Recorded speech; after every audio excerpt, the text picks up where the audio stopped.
Irène Suzanne D, il y a en effet une Irène qui passe très rapidement dans Nevers, dans le livre précédent, qui était un roman épistolaire en temps de guerre, entre deux jeunes gens sans arrêt séparés par la guerre, et en l'occurrence mes grands-parents maternels.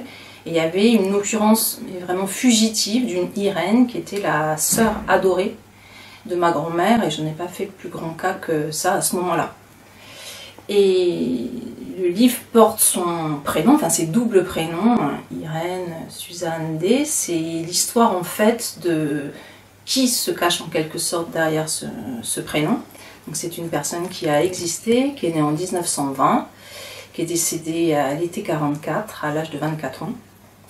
Et elle meurt d'une mystérieuse maladie du cœur, et ça a toujours été une sorte de grand chagrin pour ma grand-mère. Et ce qui m'avait aussi toujours frappé, c'est qu'elle en parlait avec un amour toujours très vif, comme si le lien extrêmement puissant qu'elles avaient eu de leur vivant était un lien qui avait demeuré en fait par-delà la mort, et c'était aussi une figure très romanesque, parce qu'il y avait quelques vignettes qu'elle racontait, notamment la façon dont elle vivait avec beaucoup de liberté dans Casablanca, à la période du début de la Seconde Guerre mondiale. Donc j'avais très peu d'éléments, et lorsque le livre commence, finalement, j'ai ces deux prénoms, une date, un lieu, Casablanca, et puis j'ai cette juxtaposition aussi de temps. En juillet 44, pour les livres d'histoire, c'est un moment très important, hein, c'est la préparation du débarquement. Donc évidemment, qu'est-ce qu'on trouve dans les grands livres d'histoire? C'est tout ce qui va effectivement permettre en fait la reconquête des libertés sur le continent européen. Et une grande partie des troupes se préparent sur ce qu'on appelait l'Empire français, se préparent y compris à Casablanca. Et évidemment, on se contrefiche du fait qu'une jeune femme décède d'une maladie du cœur en juillet 44 dans une chambrette. Donc c'était les éléments un peu de départ, à la fois comment est-ce que l'amour pour une sœur, ça peut durer toute une vie au point d'être transmis de façon très vibrante, même si on a très peu d'éléments en fait pour caractériser la personne et la jeune fille qu'Irène Suzanne D fut. Pourquoi est-ce que c'est si vibrant? Et puis aussi cette espèce de distorsion des échelles de l'histoire qui est vraiment des choses que j'aime. Je travaille beaucoup dans mes livres et aussi dans La Voix manquante précédemment, le livre sur Marceline Oridan-Ivens, c'est-à-dire la façon dont la grande histoire est arrivée à la petite, les grandeurs de la petite histoire, les petitesses de la grande histoire. Donc, ça commence comme ça en fait, par une enquête sur cette femme, savoir qui elle était, mais aussi la replacer dans un temps qui finalement, assez légitimement, n'allait pas faire grand cas en fait de l'histoire d'une inconnue. Alors il y a une partie dans le livre, je dirais que c'est plutôt la deuxième partie, qui s'appelle Retrouver, où on suit effectivement un arc presque chronologique, presque vraiment narratif, même avant donc la naissance d'Irène, avec ses parents, donc mes arrière-grands-parents.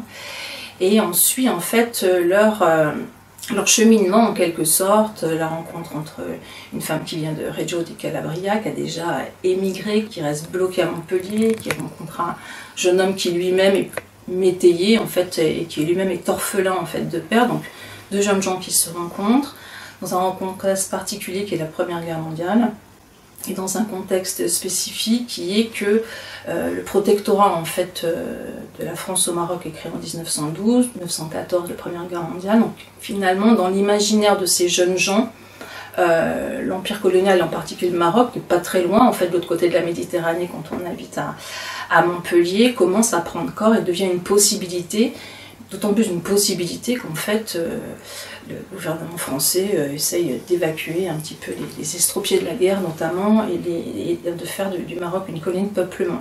Donc on va suivre effectivement à la fois leur traversée de la Méditerranée, leur installation à Casablanca, et cette Irène finalement, comme j'ai très peu de choses sur elle, je la construis progressivement en fait en regard en effet de l'évolution, de l'installation progressive de ses parents, à la fois à Casablanca, mais aussi à Tanger, puisque le père est facteur ambulant dans un train qui fait la jonction de jour, de nuit entre les deux villes. Et puis cette famille a un rêve tenace qui est en fait de posséder sa terre. Et à un certain moment correspond à un moment où au Maroc on essaie de se défaire un peu des fonctionnaires, il y a une crise en 1934 et c'est un peu le moment pour essayer de graisser en quelque sorte le personnel colonial. Il y a une opportunité pour revenir en France et donc Irène se retrouve pour la première fois en France à suivre en quelque sorte le rêve de ses parents. Ça marche pas, elle revient et donc on a une installation cette fois-ci un peu plus définitive à Casablanca. Et on la suit toujours, effectivement, on regarde l'installation de ses parents et on la suit aussi à travers un certain nombre de traces assez ténues qui restent, mais presque les traces les plus solides pour lui donner corps, ce sont en fait un petit jeu de photographie et qui documente précisément son dernier été en 1938 dans les Pyrénées-Orientales et plus particulièrement dans la vallée du Tech. Et c'est l'occasion en fait de décrire un petit peu sa silhouette, d'essayer de cerner plus précisément son caractère. Mais c'est aussi une manière là aussi de la situer dans le temps présent parce que tout ce les lieux qu'elle arpente en fait cet été-là sont des lieux qui ne sont pas anodins puisqu'on est sur la frontière avec l'Espagne et qu'en fait ce qui est en train de se préparer c'est la retirada, en fait la fuite des exilés espagnols après la chute de la République et en fait elle est quasiment sur les mêmes chemins qui seront empruntés ensuite par les familles en détresse qui essaieront de se sauver en France. Donc elle-même, on suit son chemin, mais à chaque fois, effectivement, on voit qu'elle est sur un terrain qui est finalement commun à d'autres moments de l'histoire, et c'est par ses vis-à-vis, par ses contre-champs, que je la saisis aussi. C'est un prénom pour moi qui est très évocateur. C'est un prénom qui fonctionne un petit peu comme une sorte d'aimant. J'ai l'impression que dès que le prénom Irène est prononcé, pour moi ça éveille effectivement mon attention. Donc, il y a beaucoup d'Irène au cinéma, il y a des Irènes dans la vie réelle. C'est un prénom qui est assez évocateur, c'est un prénom qui signifie aussi la paix. Donc il y a quelque chose, même en prononçant ce prénom ou en l'écrivant, et c'est vrai qu'il y a une onomastique assez forte dans le livre des lieux, mais aussi des prénoms et des noms. Il y a quelque chose un petit peu d'une forme d'incantation. Et ça fonctionne un petit peu comme une sorte de figure, un peu de talisman en fait, comme quelqu'un, une sorte d'idée aussi qui me protège, quelqu'un qui a laissé suffisamment d'énergie avant de disparaître pour que cette énergie-là en fait se dépose, peut-être dans l'histoire de ma grand-mère et puis dans ce qu'elle a pu léguer depuis. Donc il y a une sorte de puissance d'évocation qui est liée au prénom. Et cette identification, en fait, elle est jouée aussi dans le livre, notamment dans la première partie, qui s'appelle Éprouver, qui est le moment où il y a très peu de traces matérielles d'Irène, et où j'essaye, en fait, de la trouver à partir de traces corporelles qu'elle aurait laissées en moi. Donc, en fait, il y a une succession en fait, de chapitres qui sont des histoires de corps, qui seraient comme des manifestations justement à la fois de sa douceur, de son malaise cardiaque ou de la difficulté qu'elle avait à respirer. Une sorte de, peut-être pas d'identification, mais d'interrogation sur l'identité qui passe en fait par cette femme disparue qui était assez singulière, qui n'a pas laissé d'enfants, qui n'a pas laissé de documents, pas de lettres, etc. Donc on n'a pas de traces. Si ce n'est ce qui peut résonner justement dans un corps à distance. Et puis peut-être aussi, c'est ce que j'ai mis en exergue avec la citation d'Annette Insdorf sur le travail de Christoph Kieslowski, cette histoire des doubles. L'idée qu'on peut avoir des doubles dans l'existence et que certains préparent la scène pour que d'autres vivent plus sagement. Ça fait qu'on a des doubles qui nous élèvent ou qui nous laissent dans l'existence.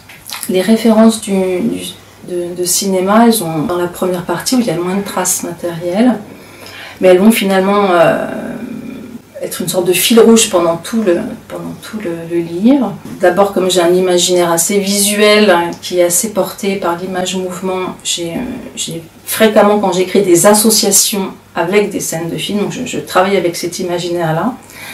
Donc je peux avoir des scènes qui viennent et qui vont fonctionner un petit peu comme des pièces manquantes, comme des puzzles, ou comme la possibilité de donner une forme de caractérisation ou de corps ou de visage à Irène. Des émotions qui sont comprises à travers la description que peuvent faire des gens de cinéma, notamment là, j'utilise en fait un texte que fait Bulogier pour essayer de comprendre en fait certains sentiments de douleur en fait à l'évocation de la personne, d'un être cher disparu. Et puis il y a des Irènes qui prennent plus de place, vraiment comme des sœurs pour cette Irène Suzanne D. Et c'est notamment donc, la Irène Jacob dans la double vie de Véronique, parce qu'il y a beaucoup de choses qui correspondent à mon Irène Suzanne D, l'idée du dédoublement.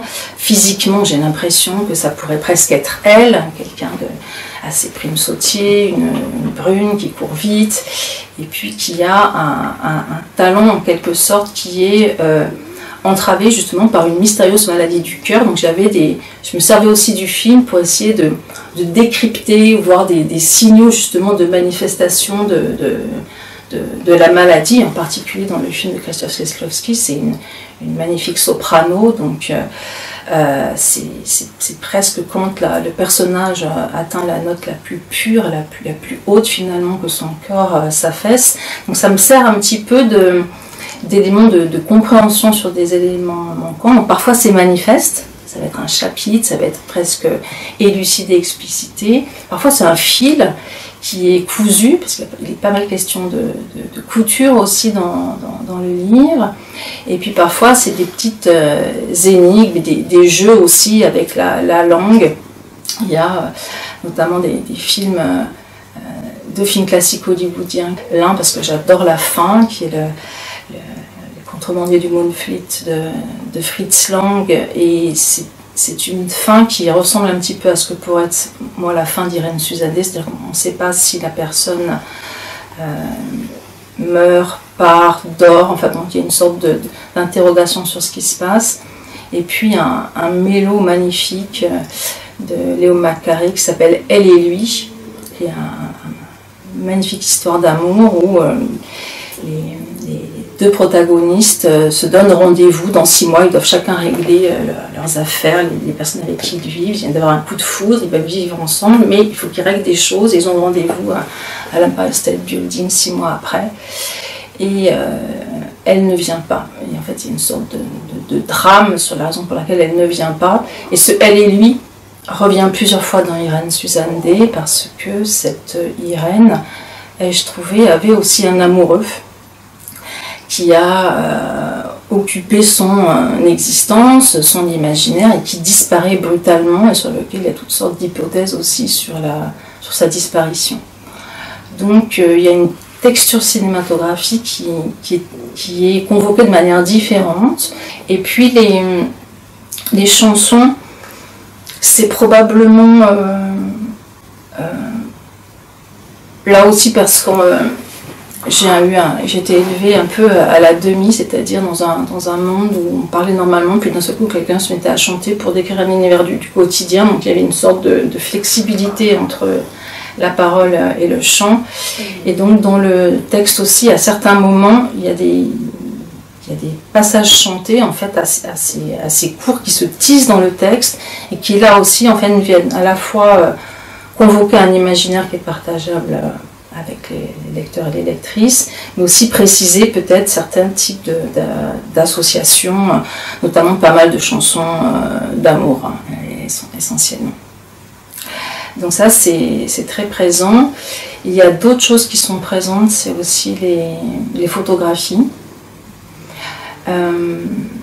Et s'il y a cette matérialité-là, beaucoup des images, peut-être que je peux préciser que c'est un livre sur ce qu'on appelle aussi les silences de l'histoire, et en particulier les femmes et le silence de l'histoire, c'est-à-dire un certain nombre de personnes, la moitié de l'humanité, qui en fait ont produit beaucoup moins de matériaux, de matérialité sur laquelle écrire, et en particulier sur la période qui m'occupe, il faut inventer d'autres traces.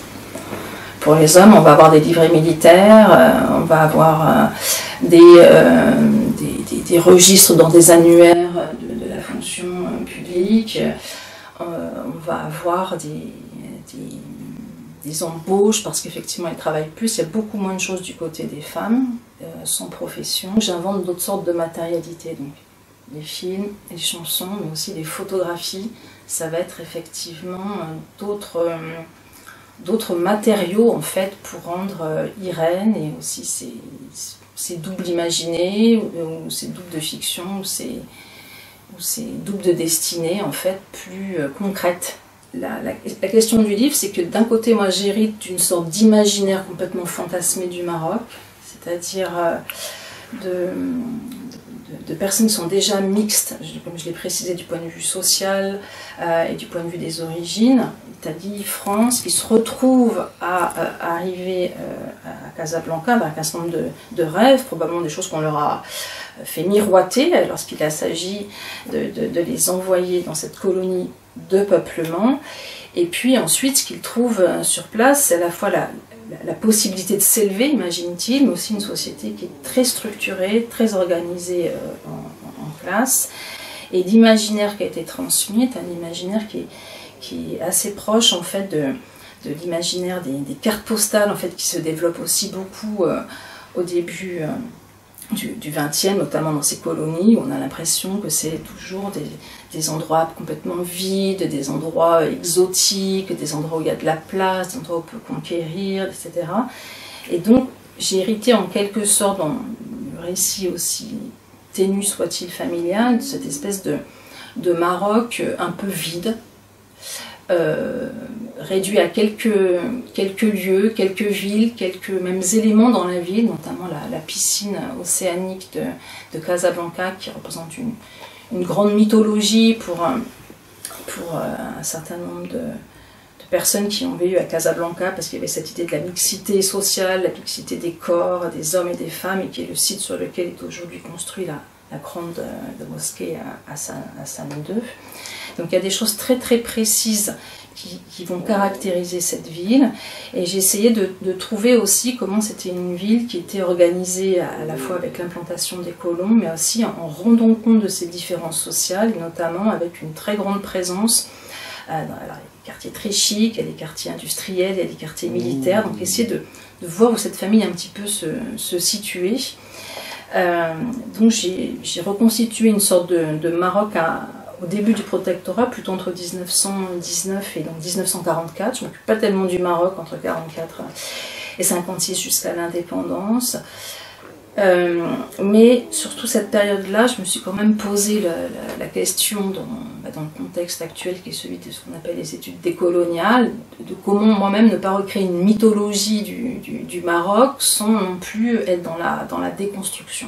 Donc j'ai essayé de trouver des choses, et notamment ça a été d'interroger ces images si vides. Qu'est-ce qu'on a enlevé des images pour qu'elles soient si pures, si nettes, à la fois dans les cartes postales, dans les photographies que compris la famille, mais aussi dans des revues que j'ai consultées, qui sont vraiment toutes les revues des investisseurs en fait, qui appellent à l'investissement, où on va énormément valoriser les grandes entreprises pharaoniques, c'est-à-dire l'introduction de la culture extensive, les barrages, les fils électriques, les poteaux, enfin, tout cet imaginaire de la colonisation comme bienfait technologique.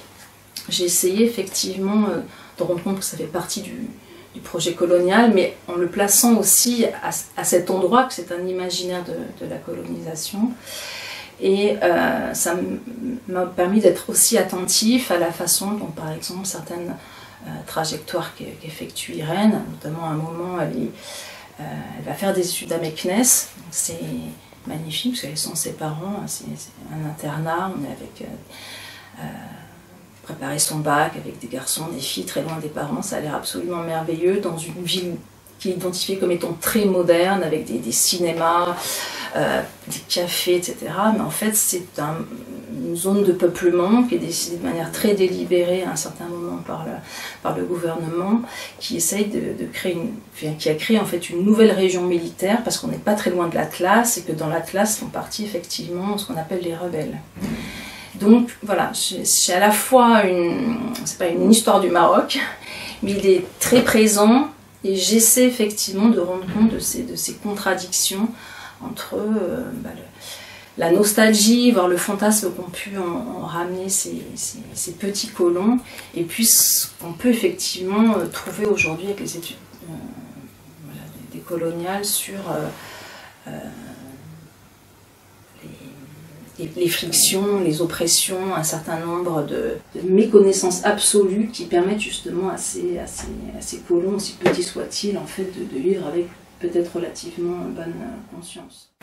C'est pas les corps héroïques, c'est pas les exploits, c'est pas la production, c'est pas la performance, il y a une succession de pertes. On peut perdre une sœur, une mère, une fille, on perd parfois un bras, parfois on perd de la compliance pulmonaire, parfois on perd de la plasticité au niveau des valves cardiaques, mais c'est vraiment la perte comme une sorte de noyau du temps en fait. Et ça, c'est des choses qui reviennent beaucoup dans mes livres aussi, mon père Louis aussi. Et ça, c'est important pour moi parce que c'est pas une histoire des femmes inconnues, c'est aussi une histoire des corps empêchés et de l'épopée discrète en fait que vivent les personnes qui ont des formes d'entrave aussi dans le corps, aussi sociales. Et c'est une forme d'attention mais aussi d'amour, d'où le fait que peut-être j'écris parfois de façon assez lyrique, c'est comme le fait que je crée un désir d'héroïsme à l'endroit où il y a des choses qui sont vraiment un peu infra-ordinaires. L'enquête, c'est aussi l'enquête sur le cœur d'Irène, donc c'est à la fois un motif littéraire qui revient dans le livre, mais c'est aussi un motif médical et nosographique. Qu'est-ce que c'est qu'un cœur qui ne marche pas bien et comment ça se signale, etc. Mais aussi qu'est-ce qu'elle avait, bon sang de bois. De quoi est-elle décédée? Donc, sans être médecin, j'ai fini par savoir, comprendre de quoi elle était décédée. Et ce qui m'a vraiment saisi, c'est que j'avais toujours entendu dire que c'était une maladie vraiment qui était liée aux années 20, 40, que c'était fini, que ça se soignait extrêmement bien. Et en fait, c'est une maladie qui se signale régulièrement en fait aux Nations Unies, dans les fédérations mondiales du cœur. Il y a eu une grande campagne en fait de sensibilisation au Maroc en 2022. C'est une maladie qui sévit encore à l'état endémique, qui touche particulièrement les jeunes gens, qui touche plus les femmes, qui peut donc abréger des existences ou laisser des existences handicapées. On peut penser qu'il y a un effet de redoublement avec le premier, ça serait pas faux, parce que le premier effectivement commence en fait au Maroc.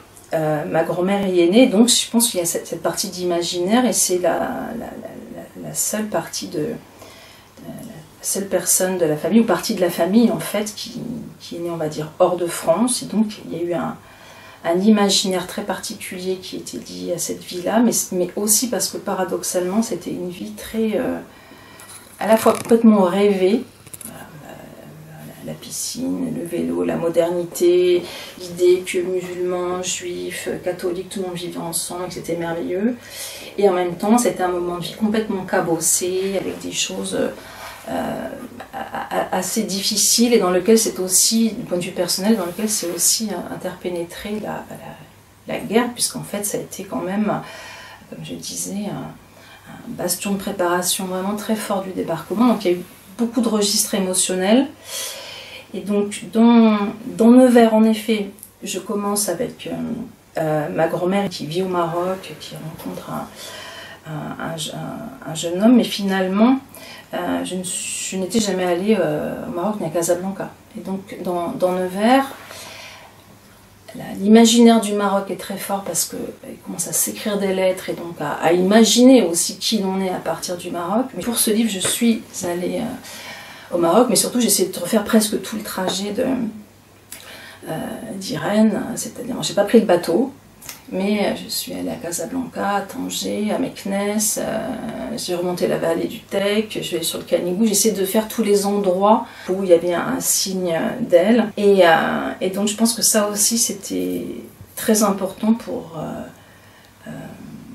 faire se rencontrer à la fois ce passé colonial, mais aussi le présent du Maroc aujourd'hui. Irène Suzanne, c'est déjà un redoublement. C'est pas Irène, c'est Irène Suzanne. Mais aussi parce qu'il y a quelque chose qui m'est apparu en fait en écrivant le livre, c'est que ma grand-mère, donc qui avait pour grande sœur Irène, a donné à la dernière de ses filles le prénom Irène, en hommage à sa sœur. Et je le sais d'autant plus que cette deuxième Irène est ma maman. Donc moi j'ai toujours entendu cette filiation d'Irène. Mais je n'avais jamais réalisé, et je l'ai appris en faisant le livre, que Irène D s'appelait pas simplement Irène, mais elle s'appelait Irène Suzanne, et qu'en fait ma grand-mère a donné donc à sa dernière fille comme prénom au pluriel Irène Suzanne. Enfin, elle l'a vraiment rempli d'Irène partout où c'était possible, sauf le nom de famille. Donc voilà pourquoi Irène Suzanne, aussi parce que c'est des prénoms que je trouve vraiment très jolis. Donc j'aime beaucoup leur sonorité, j'aime les écrire, le I, le S, enfin bon, des choses comme ça. Et pourquoi le D? Ben, je trouve que c'est une magnifique lettre de l'alphabet. Alors un point, ça m'aurait vraiment trop semblé indiquer qu'il y avait du manque et qu'il fallait venir chercher une D spécifique. Et donc, comme beaucoup de prénoms, enfin presque tout ce qu'on sait d'Irène avant que le livre commence, c'est Irène Suzanne D. J'avais pas besoin de dire qu'il manquait des choses, mais plutôt de dire, d'indiquer presque visuellement. En fait, pour moi, c'est une petite image. C'est mon premier livre sans photographie. J'ai un peu souffert qu'il n'y ait pas d'image, parce que j'écris avec des images et souvent j'en mets même dans mes livres quand c'est possible. Et donc, ce D, c'est une image. C'est la droiture du mât, du dé, mais c'est aussi la possibilité de l'arrondi, des rondeurs de l'accueil, un petit peu de l'arc qui tient le mât du dé. Il y a plusieurs histoires de voiliers dans ce livre, et donc j'ai presque une petite image du voilier en fait dans Irène Suzanne D.